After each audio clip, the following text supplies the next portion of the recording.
Assalamu alaikum my dear student. Welcome to all of you in your English class. This is your English period and we are going to read letter D. D. It's so easy. Capital letter is called D. First one is D and its sound is D. D. D. D. D. D. D. First one is capital letter and it's called D. And next one is small letter, its sound is D. D. D the doll, D the drum. You have to color these both pictures. D the doll, D the drum.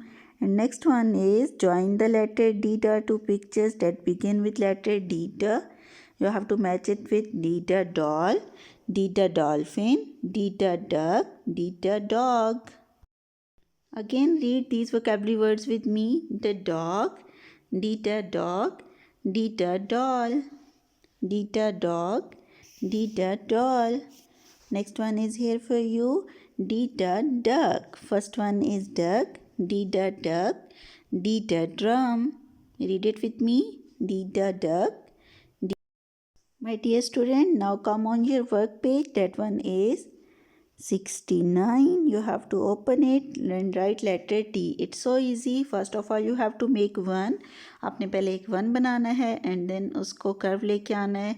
आपने उल्टा C बनाना है like opposite shape of C. It's so easy to write. So complete this book page number and on your notebook you have to write both letter D, D and learn it as well. Learn all vocabulary words and take care of yourself. Bye bye. Allah Hafiz.